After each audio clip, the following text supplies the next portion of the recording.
All right. Hey, everybody. Greetings. Right. Hello, hello. I was in the background trying to share away. It's weird how the way it streams now. It streams to my page, and I have to share it when it's live. It's just weird. But anyway, hi. Welcome to our Toki TV, our every week gathering for Sk'aliCh'elh-tenaut's legacy. Let's go around the room and check in with everyone. We all have our Sk'aliCh'elh-tenaut shirts on today because Howard and Marcia were trendsetters today, and I just put it off on the right shirt today. So Howard, let's check in with you first. How are you? Doing well, thanks. Yeah, all's well's here. We had a humpback, and that's about the only whale report so far today, but just going north right past our house here. But yeah, all's well. Awesome. And I know Stephanie and Deborah are running around the island trying to get cell service and hopefully see whales. So they will probably pop on in a little while, but they were just checking in a little while ago. Alma, how are you? Hi. It's a beautiful day here in Key West. Got a good check-in with the dolphins this week, and happy to report they're doing their typical summertime mating and socializing behavior. We've been concerned since the spinning fish started occurring in November, but the dolphins are still looking good, and no reports of spinning fish out in the area where they tend to hang out most of the time. So happy about that. That's good. Good. Thank you for that. Thank you. Christina, what's happening? I'm good. It's Father's Day for all you fathers. Happy Father's Day. We're going to head out and do some Father's Day shenanigans after the show, but here to listen to Marcia, and I'm really excited about it. So thanks for coming and writing a book. Marcia, how are you, Marcia? Oh, I'm doing well. I'm really honored to be here, and I'm really honored to debut my book on TokiTV. And I just have so much gratitude for you, Annette, and everybody else that has been with this for so long, and just showing that love and dedication for Toki from the beginning. And I think it's going to keep carrying through, just like her legacy. So just feels wonderful. So appropriate that today and I'm on your show and the book is published, and it kind of came full circle. So yay. We were all trying to hit buy now to see who could buy it first. I'm super glad that it's available, and obviously we'll be putting up links for everyone here throughout the show to be able to purchase it yourself. And then Marcia, just thank you for being willing to debut it on TokiTV, and also to kind of talk to us about the book, and let's just do that. Yeah, let's just do it. Tell us about the book, and maybe we could start with why did you write it?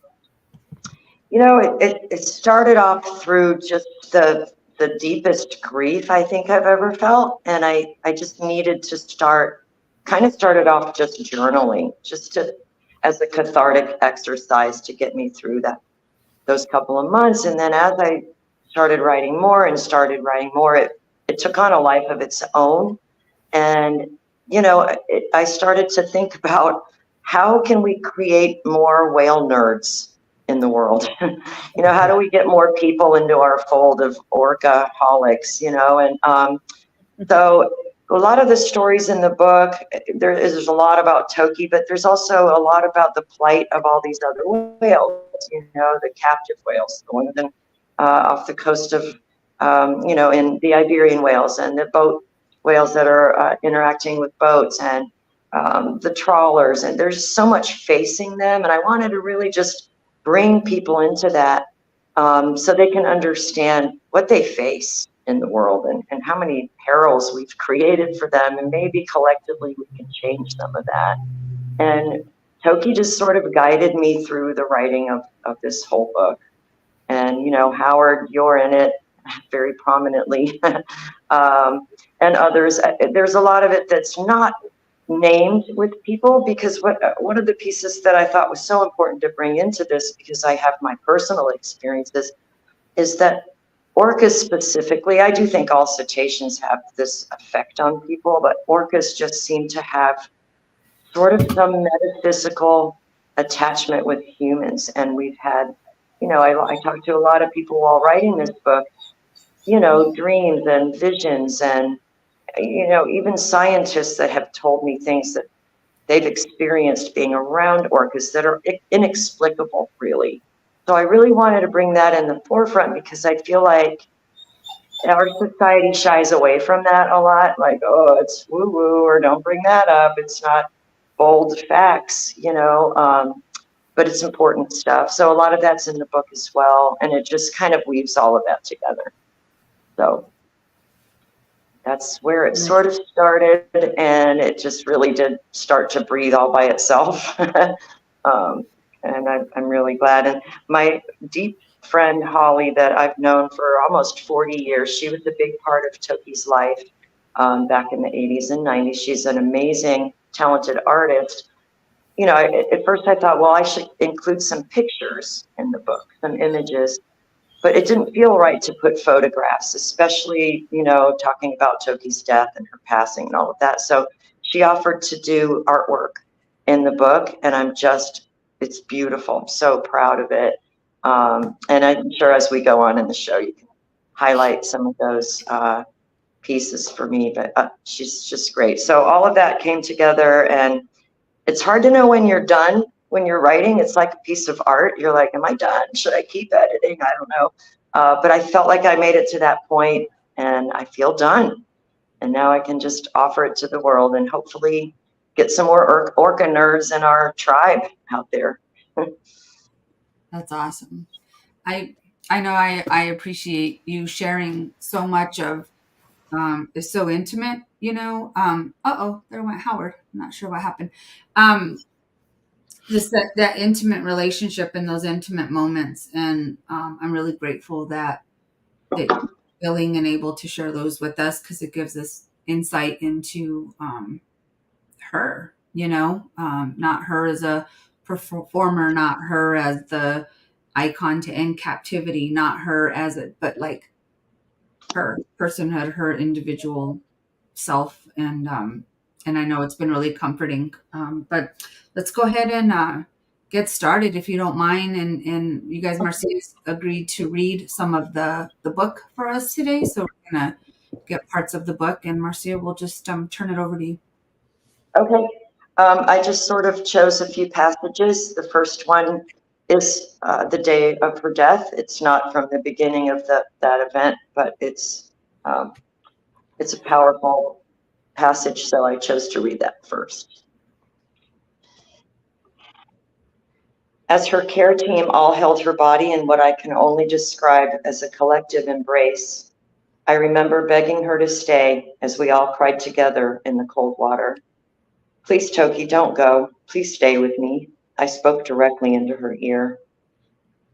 The moment she passed, I could feel her physical presence quell, as if I could sense her spirit detaching from her bodily form. As her final breath was exhaled into the deafening space, and I felt the last beat of her mighty heart, a low rolling thunder was heard. It was the kind of thunder that rumbles long across the sky in gradual bellows, as if it is a voice from above. A gentle rain then fell over us, and I felt as if the sky had opened up to welcome her. Once the reality of her death set in, everyone in her presence was sobbing. Every heart and every dream of bringing her back home shattered within each of us all at once.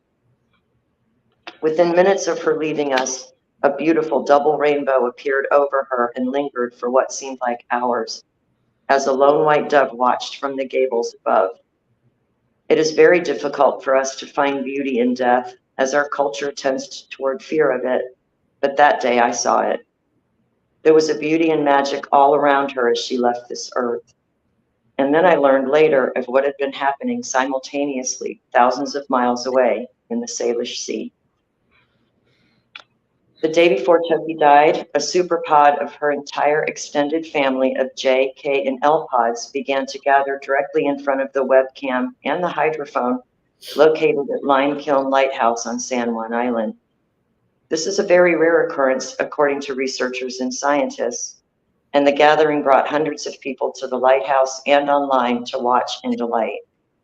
Scientists and researchers have told me that typically when they see this rare superpod behavior, there's usually an obvious reason: a birth, a death, or some other social event for the orcas to gather all together. However, this time was different.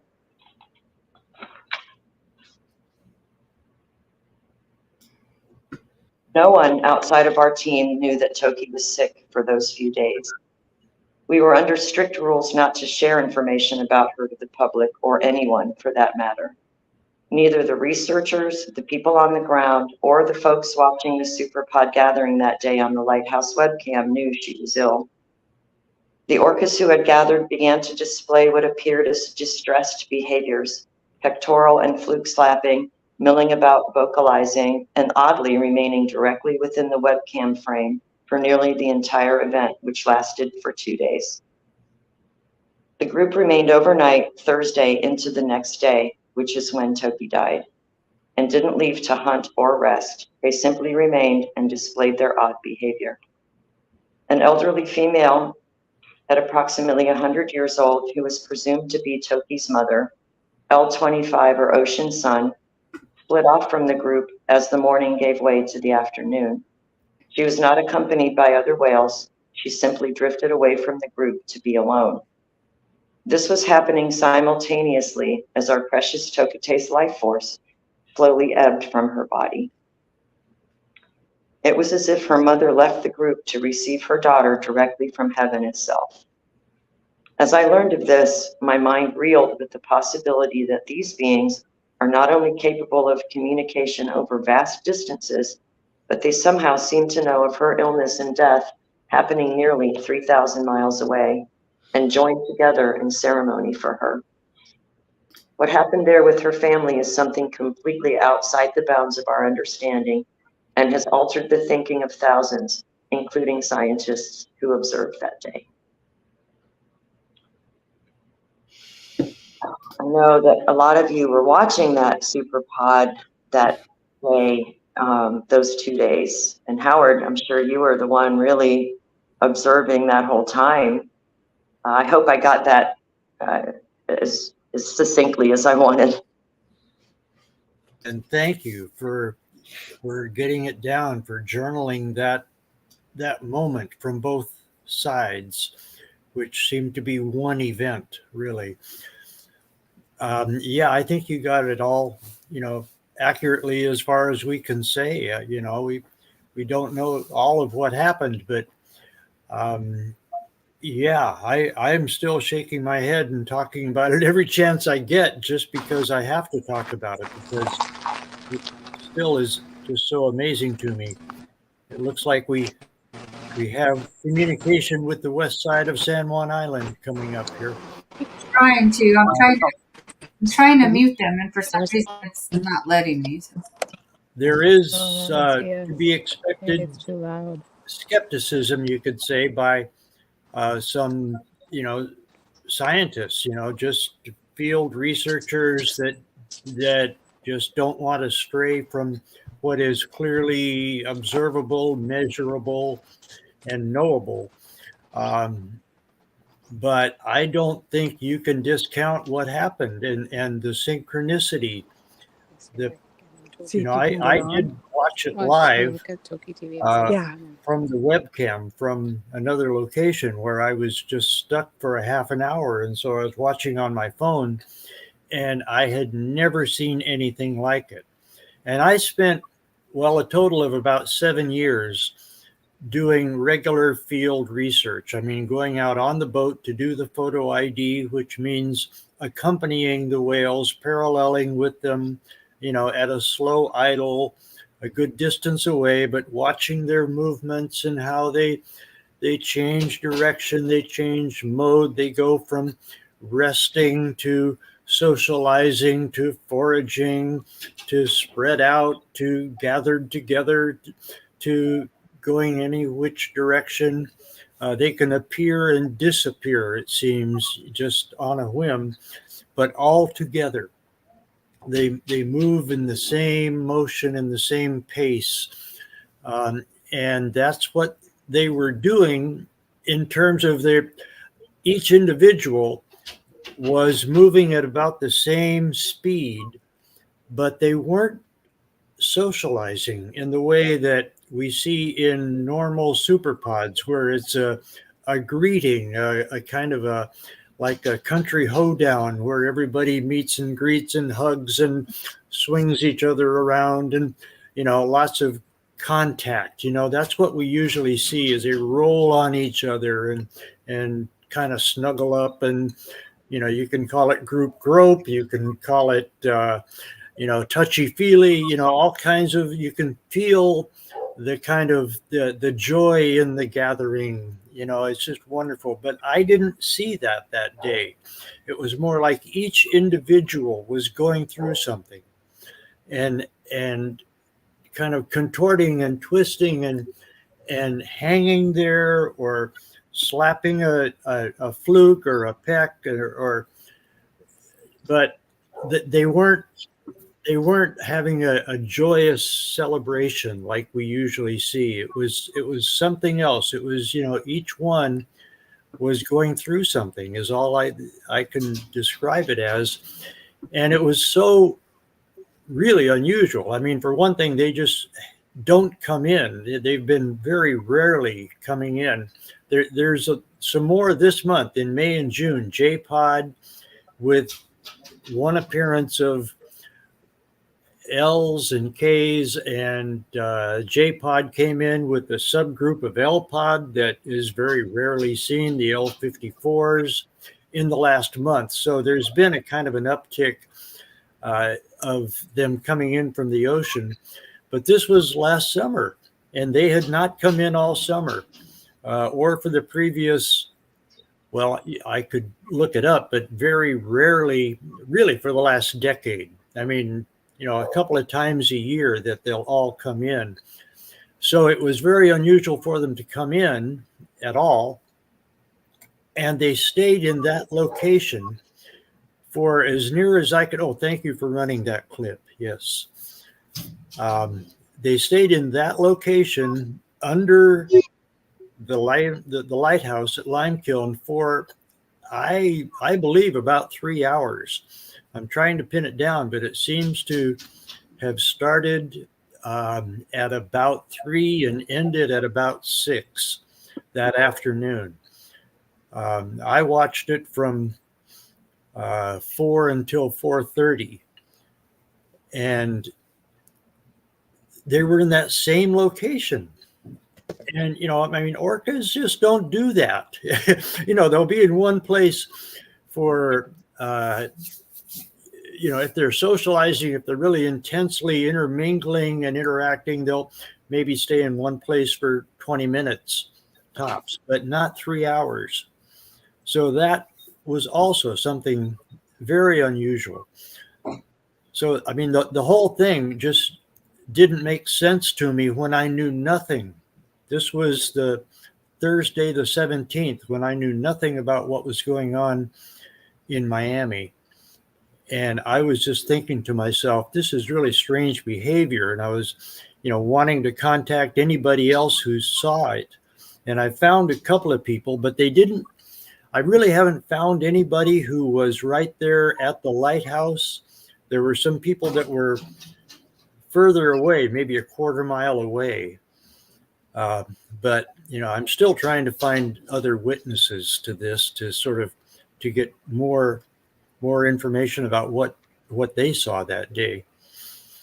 But it sounds and looks like what you're describing, and what I saw it recorded later. I didn't watch it live, but it looked like ceremony.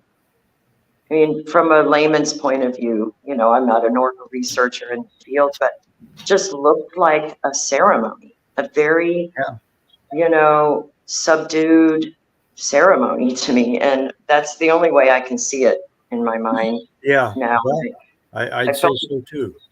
Yeah. And I just felt like it was very important to share that in this book. And I'm so happy that you were watching it like that. So to hear your description of it also fantastic. So, We were Thursday night, right? Is we were gathering for our Thursday night prayer and meditation, our gathering for healing for Sk'aliCh'elh-tenaut, and we were all watching this prior to the meditation because everyone was like, "What is going on? What is going on?" So we all, kind of sat and watched this together. I don't remember if we showed any of that on that meditation or not. I'd have to go back. We did, Christina. Yes, we did. We showed it. That's what we did that night because we were like, it was just so odd and we were freaking out kind of. And that's what we did that night. I remember very well. And we were all watching it way before then too, because it was just like We had been everyone's watching. here and they're all being right here. It was very different. And we were We've been definitely watching it for a couple hours because it was just so unique. And then gathering for her healing, and I really do believe, like you said, Marcia, they were there, to accept her. Michelle had posted on. Let's see if I could do this. She posted some pictures on the 20th that she had taken on the 17th and 18th. And she said the L-12s came down the west side on the evening of the day that Sk'aliCh'elh-tenaut Toki died. At sunset in the stately procession on a calm sea, they were spread out with only a few venturing close enough to photograph. This was on the 18th. I didn't see L-25 up close, but there was a lone female farther out, and I'm pretty sure she was L-25, Ocean Sun, traveling down island with grace and dignity. I send my respect to all of you who are grieving Toki's death and hope for love and peace to fill your hearts in Toki's name. And let me see if I can share that screen. You guys see that? So these are some of the pictures that she had taken. You'll see that she's got them labeled with those that she knew, but this is from that day. And the water looked so calm that day too. yeah, and that's the lone female orca that she was describing. That is a beautiful image, really. I would like a poster of that. Isn't that beautiful? It's beautiful. So yeah, just wanted to show that she's the one that took that photograph of Ocean Sun away alone during that time. It's really beautiful. So I feel like that one event speaks so many volumes in terms of what these animals are capable of. We don't know the tip of the iceberg of what they're capable of doing. And that's just one demonstration that I think if that doesn't change someone's mind, I don't really know what else would, you know what I mean? So there's no you're just a skeptic and there's no change in you. So I'll read a little bit farther on if you guys would like me to pick up another passage here. Yes, please. Okay. As employees at Seaquarium, we were held under the strict stance that the advocacy groups outside did not have her best interests in mind, that they didn't understand her situation, and that she had been captive too long, and a myriad of other excuses justifying her continued isolation from her kind. To remain with Toki, I had to continue to spout scripted excuses to the visitors who would ask me about her, using the worn-out tropes we had been taught to use.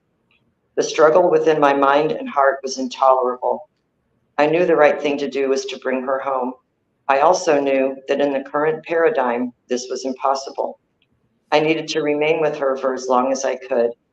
My feelings paled in comparison to what she had been through and the longing for her family, as she clearly demonstrated. We had to somehow try and fill the great void left inside her, and that was my only goal. I knew there was no way we as humans could possibly replace what she had lost, but I had to try. I often wonder who Toki would have become if allowed to continue her life with her family in the Salish Sea. What amazing things she would have learned, taking her rightful place under her mother's matriarchal wing, guiding her family, having children of her own, and navigating her own destiny. She would likely be the matriarch of her pod right now, with the matrilineal blood of leaders running through her veins. Toki was brought to Miami Seaquarium in 1970 to join a young male named Hugo and become his, quote, bride, as the press at the time referred to her. Hugo had been originally placed in what was known as the celebrity pool in the center of the park, a very small raised tank where manatees were ultimately housed.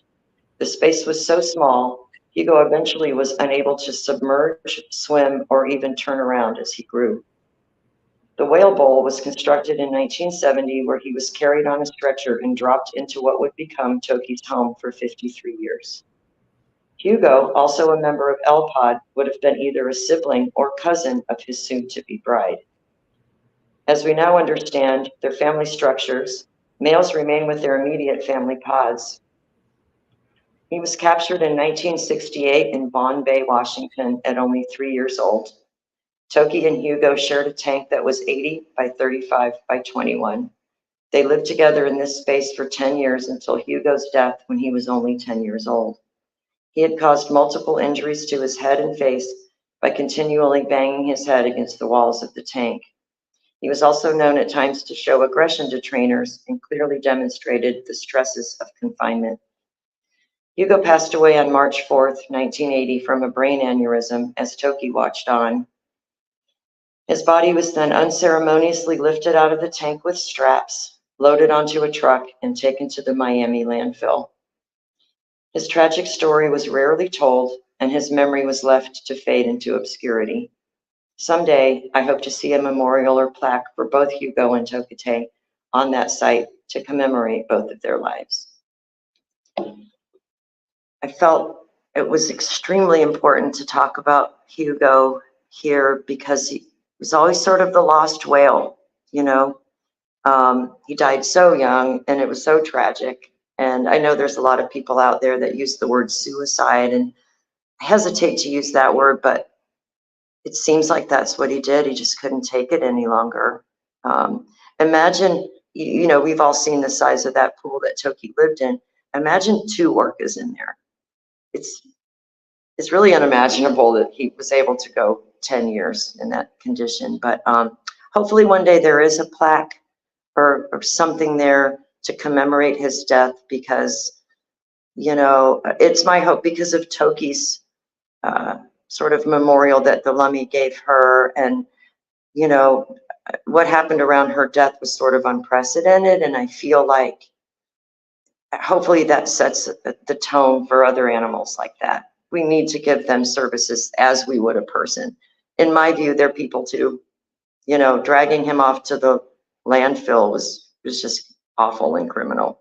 So I wanted to pay him homage also in the book. But now I'm going to move on to more of a little upbeat story. In the spring of 1989, I had just started permanently at the whale area. I had mostly been working with Makani, the Pacific white-sided dolphin Toki shared her pool with. Slowly, I began doing simple feeding sessions with Toki and was beginning to learn complex sets of cues and signals her trainers used to communicate with her. She seemed to accept me easily, and as the only female working in the area, I believed she enjoyed the feminine companionship. One day after a presentation, a male trainer and I were sitting with Toki, just hanging out at her usual station on the right side of the stage. It was summer and extremely hot in the sun, so I pulled my full-length wetsuit down, removing the arms and unzipping it to my waist. With both our legs dangling down in the water, Toki began to show a high interest in my wetsuit fabric that was tantalizingly right near her grasp. In my naive yet intuitive brain, I knew she wanted it, and I was inspired to let her feel it in her mouth.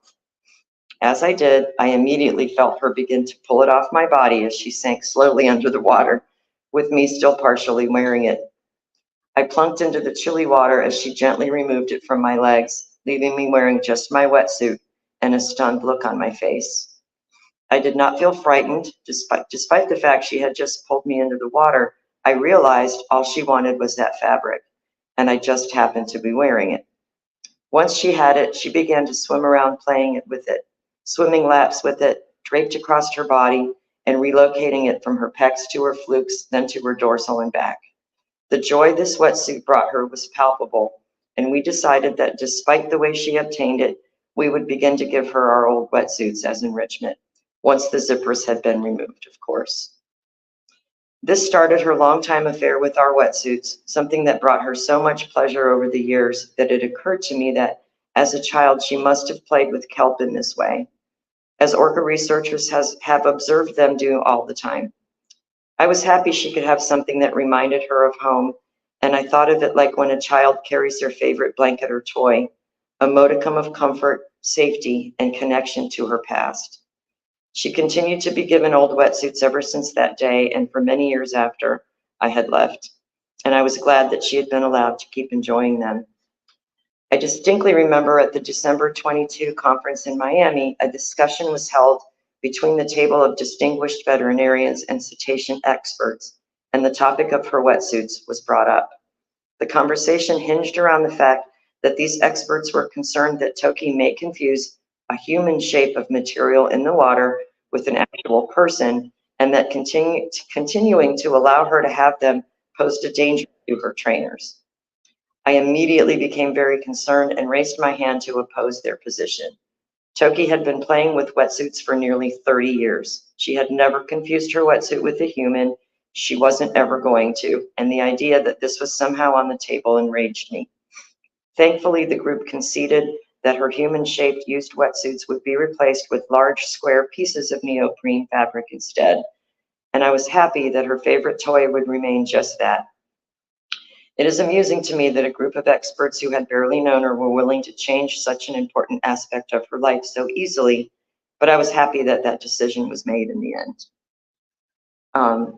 I just wanted to share her fascination with wetsuits and how that started, and I think that's why I feel so connected, and I still wear my bracelet every day, that I know the joy she got from those pieces of fabric, and it brought me some sadness too, because she should have been in the sea playing with kelp and not my old wetsuit, but it did bring her joy, and I was really happy to see that and to know that she was able to continue to have that. And she swam with those things every day.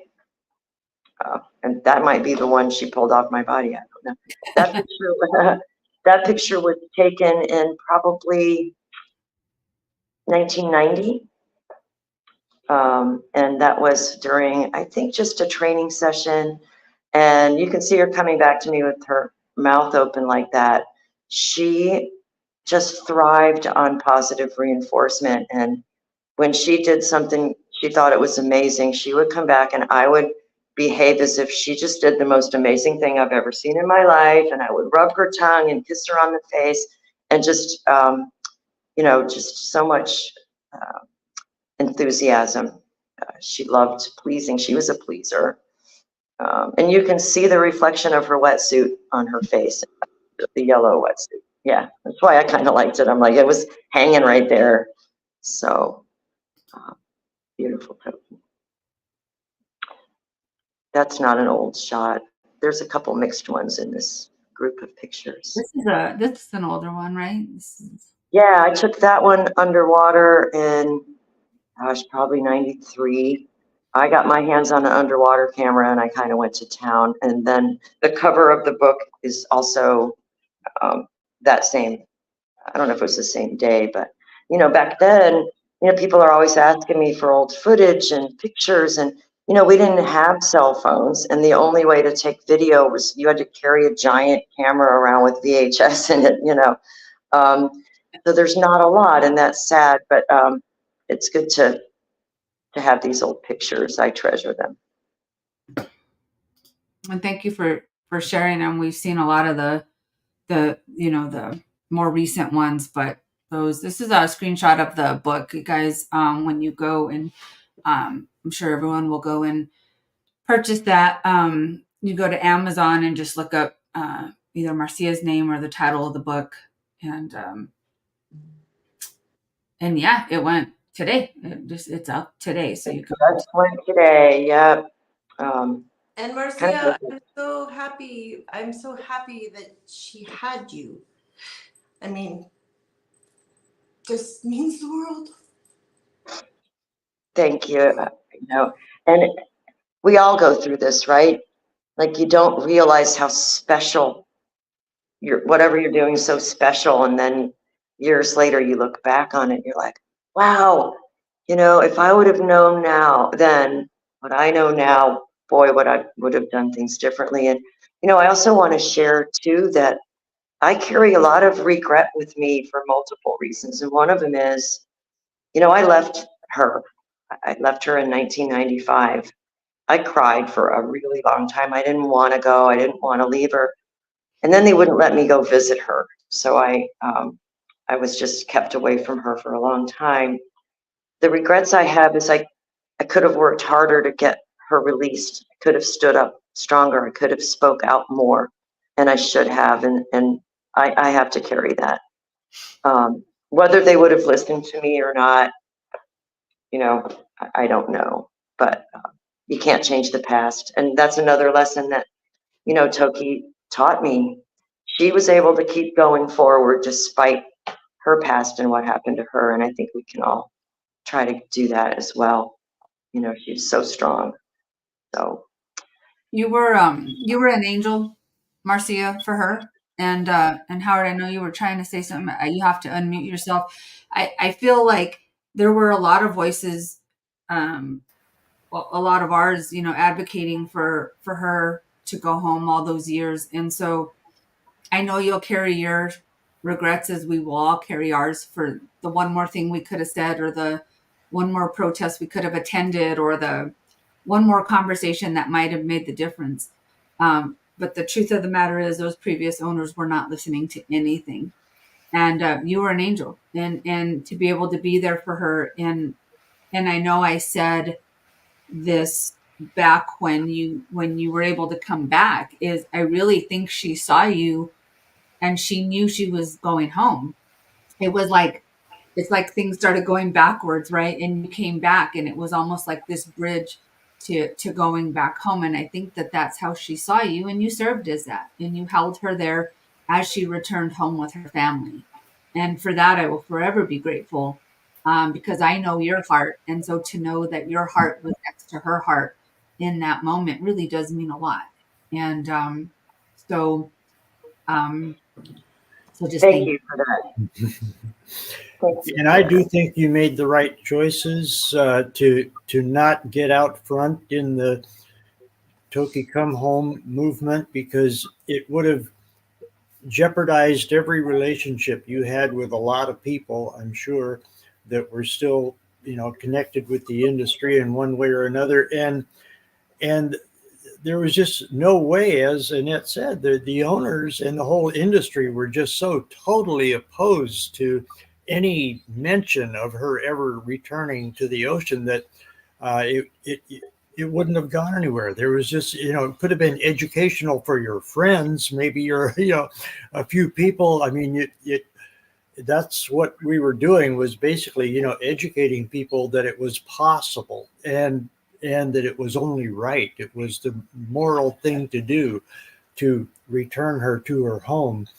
And that was just the education that we were able to give out, for people to understand once they knew her story. But you probably wouldn't have been able to go back in that final year that you were able to be with her if you had been a campaigner back in the 20 years ago. So I totally understand your choices. You make a really good point. I never thought about that, Howard. Like, they already didn't like me at Sk'aliCh'elh-tenaut. When Friends of Toki were trying to bring me in there, you might be aware or not, but it took months for them to hire me.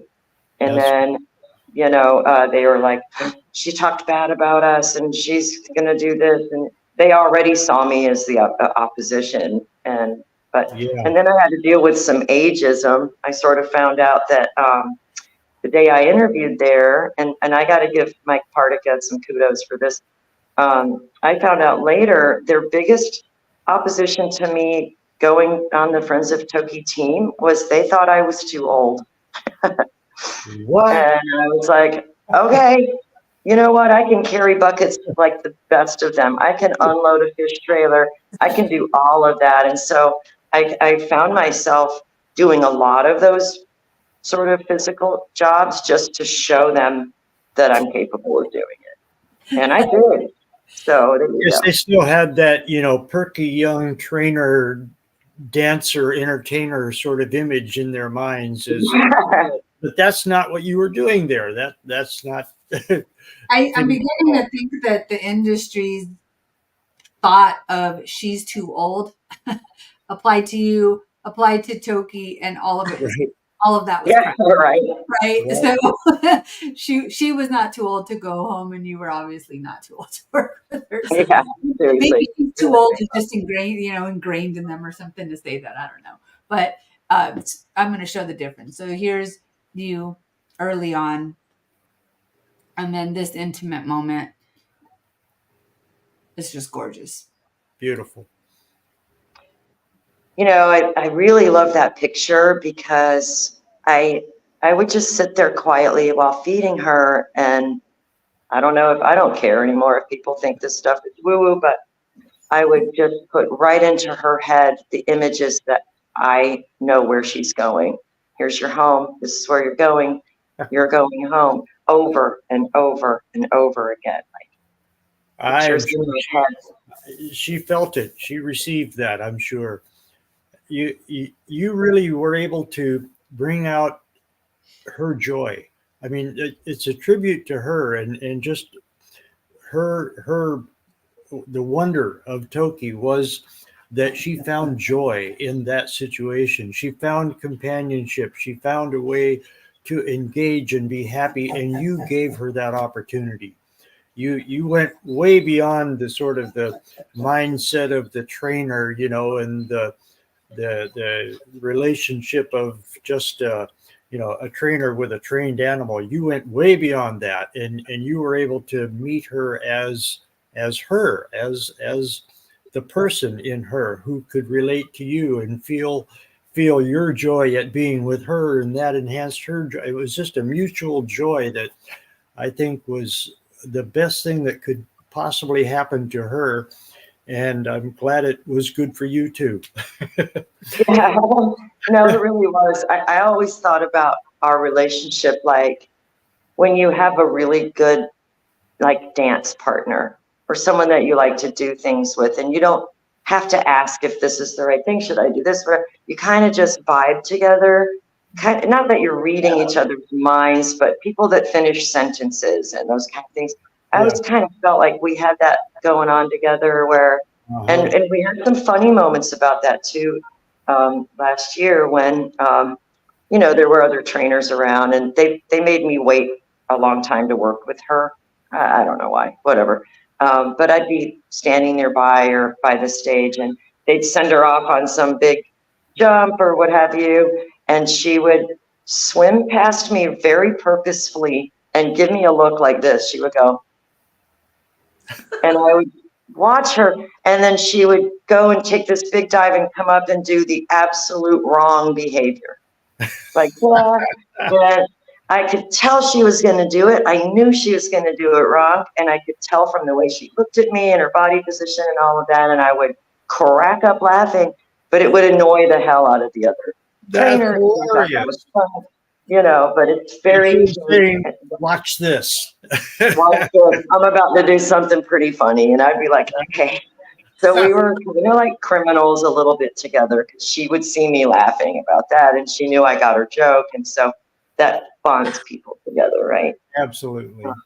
Yeah. So she's so special, and it's so nice to be able to share some of these stories with you guys. I mean, I could read more, but there's in the book. It also covers other whales, like we mentioned earlier. It talks about Shemank. It talks about Naya. It talks about Laura Park animals, all the ones in captivity that we care about. Not that we care about, but the ones that are in most need. It talks about Corky. The ones in the wild that the southern residents, we're starving them to death. We have to make changes. That's a very strong message in the book. the Iberian whales. There's only 40 of them. They can't sink all the boats. You know what I mean? It's like ridiculous. And so I think if we can get enough orca nerds together, our chorus of voices will be so strong. I feel like we share all that love, but we're sort of splintered, and there's people that are against other people and this and that, and there's all this politics in there. I wish we could get past all of that and just focus on what really brings us together, and that's our love for these animals, these whales. If there's a way to do that, maybe it's not even possible, but I feel like this book is my message to everybody that I think we can. I hope we can. I think whether people realize it or not, as opposite sides and views as so many people are, we are all on one team. We're just reaching different groups of people, because some people aren't going to vibe, like you said, with us. They're going to vibe with the different vibe. And as long as everybody has a role, right? And as long as everybody's bringing awareness, we're all on the same train. You know what I mean? We're just different cars, and Good point. we really are on the same train. I just wish, all the cars stayed focused on the way we're going, but we're all doing the same work. And whether we agree with others' way of doing it or not, I mean, but the arguing, I hear you on that. That's got to go. And we got to Yeah, help. I feel like, and we're all a little bit guilty of this. We want to be heroes in some way. Like, I want to save the day, and I know I can make this happen. But I think what we lose track of is the heroes are the ones we save, not us. It's the opposite, right? So if we can just focus on that. And before we forget, though, I'd love to showcase Holly's artwork, if you can Yes. bring some of that up, and I'll talk about that. So that's Ocean Sun when she swam away from the group by herself, and what I believe was her receiving Toki. And I just think she just did such nice, clean sketch work. I just think it's beautiful. This is the dreaded afternoon of removing Toki's body. I had left the park when that happened. I didn't want to stick around, but the thing, and Christina, you reminded me of this, and it's in this image. That's a flock of white ibis at the upper left part of that image, and they were there. That's in the image of her body being removed. And so those white birds are sort of my totem now for Toki for various reasons, but that's just important to me that they're in this solemn image of her. And this is Holly's rendition of sort of native Lummi art for Toki, and I just think it's gorgeous work.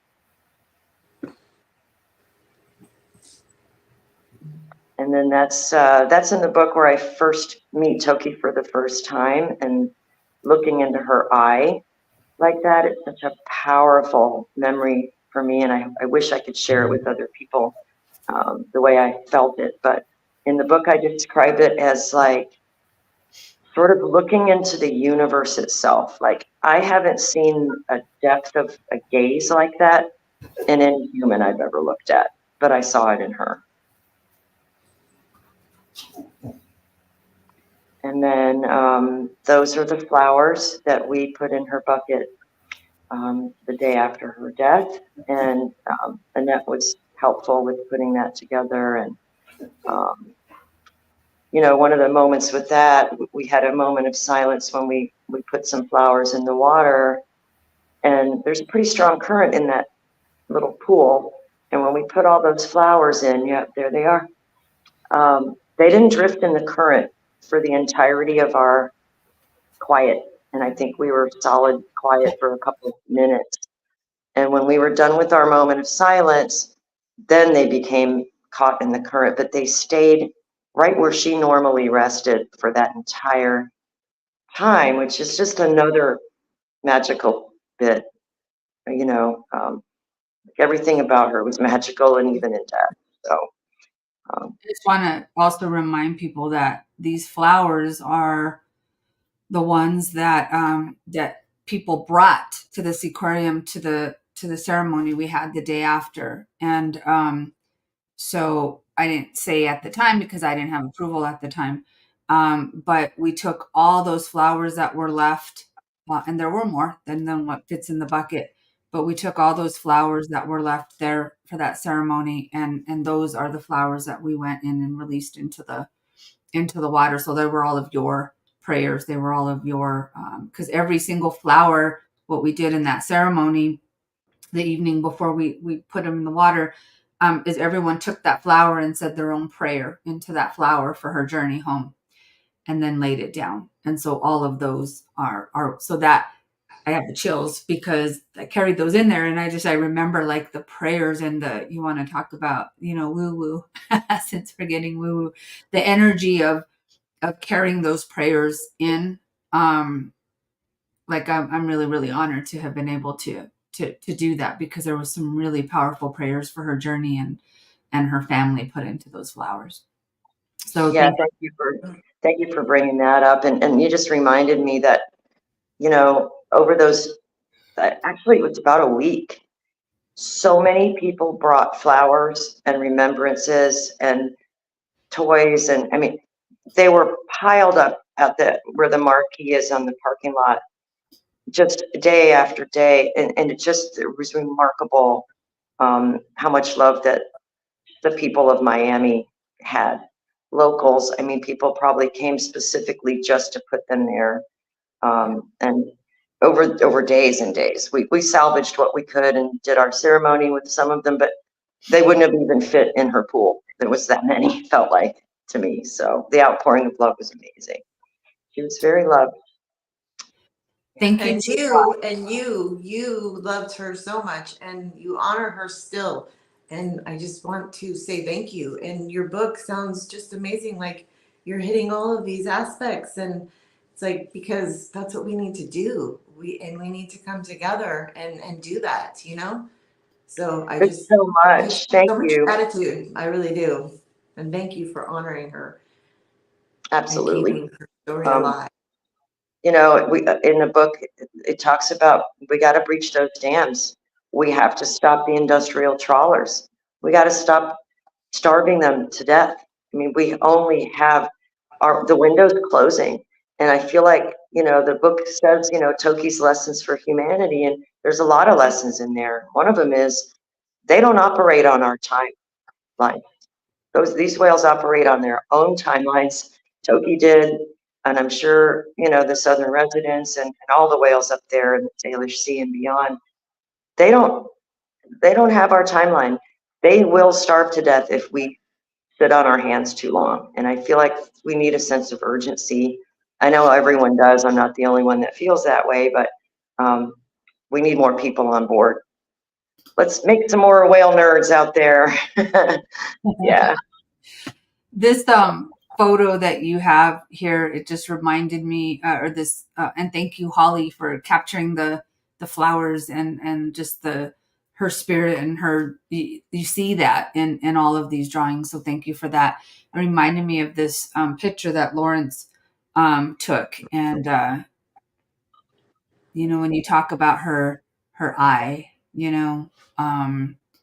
that's always been one of my favorite photos. And Lawrence used to say, it's not, don't give me photo credit. It's Toki's credit, because it's her. And, but yeah, that's one of my favorite. And I when you say that about her eye, when I hear you, this is the photo that, that comes to mind. And how close is that? Right. Yeah. I mean, Holly's just an incredibly talented artist, and you can feel, the love she has for Toki too. And she had a relationship with Toki as well. As she made lots of friends. Toki had a lot of people in her life, and just like we have our people that we really, really love, and then we have the outside circle and the other ones, she was just like that, and in the book, it talks about the other animals that she shared time with in that crazy, ridiculous small pool. But she loved them too. And I think all the dolphins at Sk'aliCh'elh-tenaut, people might think I'm crazy, but I'm quite sure they communicated to each other. from tank to tank in that park. They knew of each other's presence. They never laid eyes on each other, but they cared about each other. All in that same place together. So yeah, she was a remarkable being, and I still feel her around us. I don't know how she's nowhere and everywhere at the same time, but I think that's what's going on. Driving us to, keep going, don't give up. I languished in grief and misery, honestly, for a few months. Asked my partner, he was like, oh my God, when does this end? Because it was really I can't describe the levels I was at with you guys because it was pretty deep, but she got me out of that. I sort of just felt this message from her that was like, okay, you've done your grief. You have to get up now. You have to get back on the saddle. You have to start, getting back to life. And I have things to tell you, and you're going to write a book and blah, blah, blah. So, yeah, thanks, Toki. And I did, and I hope many people read it and share it.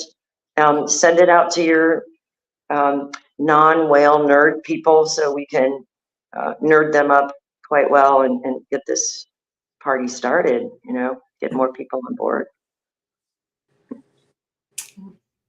Awesome. Yes, let's do it. Let's bring them together. Woohoo! Yeah. It's all in Toki. That's what she does, right? She brings people together and she continues to do it. So, yep. That was her thing, and it still is. I can't see her stopping now. Why would she do that?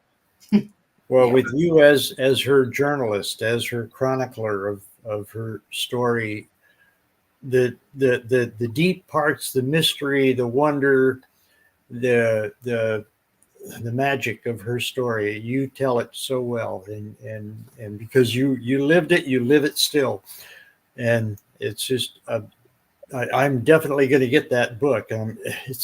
I've got your other book here, Pretty Colors, Nice Day, and I'll see about getting it into the Langley Whale Center. There's a whole book section that this should definitely be part of.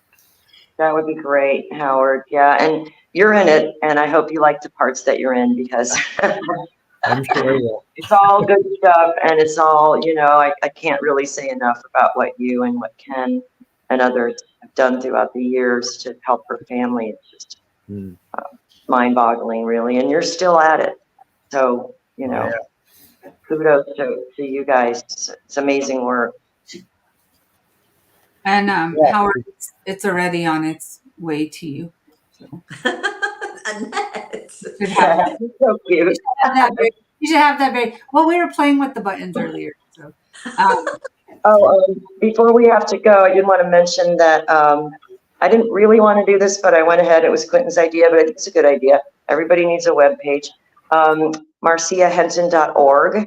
It's really just kind of an author bio, a little bit about me, my intention in the world, what I care about. I'll probably start a blog just about current things happening with the Southern residents that I glean from people like you, Howard, and other things, just to sort of have a place to compile things like that. So that's currently out there. It's not that exciting yet. There's my mug, and a few little things, but we'll grow that over time too. What's the link? What is it? It's my name, my whole name.org, marciahentondavis.org. Okay. Pretty lame name, but hey, figured what the heck, it's my name. It's a great name. Okay. And there's a link to the book on there as well. So, and I'm actually trying to set up a few stops along our drive from Florida to Seattle with a couple of bookstores. It's a little tricky to get in there to do a reading. I'm still working on a few avenues with that, but I was hoping to try to do a reading. I think the bookstore is called Griffin Bay or something. It's in Friday Harbor. And I'm going to try to set that up for the week that we're there, just sort of introduce people there to the book and see how that goes. But I haven't heard back from them. But that might be fun. And we can drag the whole tribe up there. Right. I definitely want to be there. Yeah, that sounds good. Yeah. Great So little I'll let book. you guys know. Yeah. Okay. But thank you for having me on. It's been really great. I hope, the reading didn't make anybody really sad or anything, but, I Here's did what, pour my heart out. Marcia, I think that anytime that we remember Sk'aliCh'elh-tenaut, it's if our hearts feel in any kind of way, it's just a tribute to how much love we have for her. And so with the grief and loss of such a magical, beautiful, spiritually connected being, it's like waves, and we'll never not miss her. We'll never not be sad that she's not here in the physical. But you being able to share, some of those little moments, it just makes you feel closer. And so I think that anytime we feel sad, we just have to remember that we're sad because we love her, and she's in a better place. She's in a better place. And but so thank you. Don't ever apologize for sharing stories about her, because that's how we keep her legacy alive. Okay. Yeah. Very good. I love you guys a lot. Howard, anything you want to say before we close? Just thank you, Marcia. Thank you all for being here, joining in this. This is storytelling in the best way we can do it now. Maybe we can gather around Lime Kiln or Griffin Bay Bookstore and tell more stories. I look forward to it. And thank you for writing more about Toki. I appreciate it. Thank you, Howard. That means a lot. That's awesome. Well, guys, we're going to go ahead and close. I love you all a lot, and we'll see you next week. Bye, everybody. Bye.